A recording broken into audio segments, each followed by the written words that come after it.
Hello friends, சிந்து பைரவின்ற எபிசோடில் என்ன நடக்கலாம் அப்படிங்கிறத பற்றி பார்க்கலாம். இன்றைக்கான எபிசோட் வந்ததே கொஞ்சம் லேட்டு, அதனால் ரிவ்யூ போடவும் கொஞ்சம் லேட் ஆகிடுச்சு. சாரி, கோச்சிக்காதீங்க. இன்றைக்கான எபிசோட் இன்ட்ரெஸ்டிங்கான எபிசோட் அப்படின்னு சொல்லலாம். சிவா சிந்துக்கிட்ட இந்த மாதிரி சின்ன வயசில் பயன்படுத்தின பொருளெல்லாம் எதுக்கு சேர்த்து வச்சிருக்கேன்னு கேட்குறாங்க.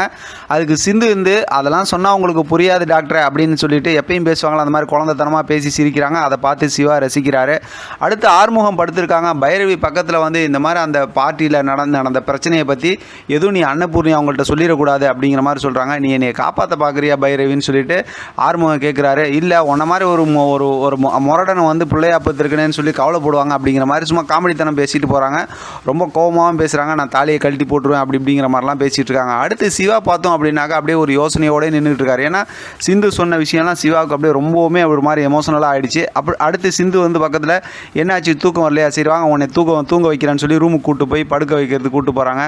ஆனால் அதெல்லாம் பார்த்தோம் அப்படின்னா மகாவும் எசக்கியும் பார்த்துடுறாங்க. இப்போ எசக்கிக்கு ரொம்ப கோபம் வருது. இருந்தாலும் மகா என்கிட்ட சிவா சொல்லியிருக்கிறான், நான் நல்லா அன்பாக பழகி அப்போ தான் வாயில் உண்மையை வர வைக்கிறேன்னு சொல்லி இவங்க இந்த மாதிரி புரிஞ்சுக்கிட்டு அப்படியே அமைதியாகிடுறாங்க. அது ஒரு பிரச்சனை இல்லைன்னு அடுத்து ரூமுக்குள்ளார சிவாவை கூட்டிகிட்டு போய் ரொம்ப நேரம் சிவா சிந்துவை ரொம்ப அழகாக காட்டுறாங்க. இன்றைக்கான எபிசோடில் பார்த்து நல்லா ரசிக்கிற மாதிரி தான் இருந்துச்சு. இப்போ பார்த்தோம் அப்படின்னா சிவாவுக்கு பெட்டெல்லாம் போட்டு பக்கத்தில் உட்காந்துக்கிட்டு பார்த்தா கையை எடுத்து கையில் வச்சு அப்படியே ஒரு மாதிரி தடவி கொடுத்துக்கிட்டே இருக்காங்க. இது எங்கள் அப்பா எனக்கு சொல்லி கொடுத்தது அப்படிங்கிற மாதிரி சொல்கிறாங்க. கொஞ்ச நேரத்தில் பார்த்தா சிவா கண்ணை மூடி தூங்க ஆரம்பிச்சிடுறாரு. ஆனால் சிந்து என்னன்னா பக்கத்தில் இருந்து அப்படியே சிந்து தூங்கிடுறாங்க.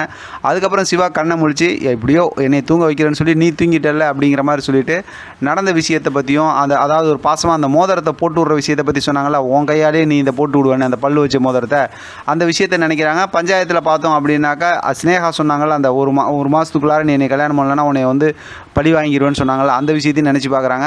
இப்போ சிந்து பக்கத்தில் தூங்கினதுனால சிந்துக்கு போர்வை தலைவாணிலாம் போட்டு அழகாக படுக்க வச்சு அந்த வேலையெல்லாம் சிவா செஞ்சிடறாரு. ரெண்டு பேரும் பக்கத்துலேயே படுத்து தூங்கிடுறாங்க.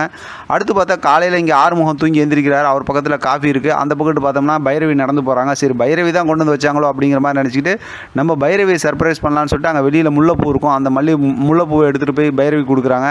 பைரவி எப்பயும் போல் கோவப்பட்டு தான் பேசுகிறாங்க. ஆனால் கொஞ்ச நேரம் கழித்து பார்த்தோம்னா ஆறுமுகத்தோட தங்கச்சி காயத்ரி அதாவது இவங்கள்ட்ட பேசுகிறாங்க. உனக்கு காஃபி போட்டு வச்சிங்கல்ல அப்படி இப்படி இவங்க ரெண்டு பேருக்குள்ளார பேசிகிட்டு இருக்கும்போது உனக்கு காஃபி போட்டு வச்சது நான் அப்படின்னு சொல்கிறாங்க. கொஞ்ச நேரம் கழித்து பார்த்தோம் அப்படின்னா மகாவோட பொண்ணு ஐஸ் இருக்காங்கல்ல, அவங்க பார்த்தோம்னா நான் வெளியில் வச்சுருந்த முல்லைப்பூனை எடுத்துகிட்டு வந்துட்டே அப்படின்னு சொல்லிட்டு அதையும் சொல்கிறாங்க.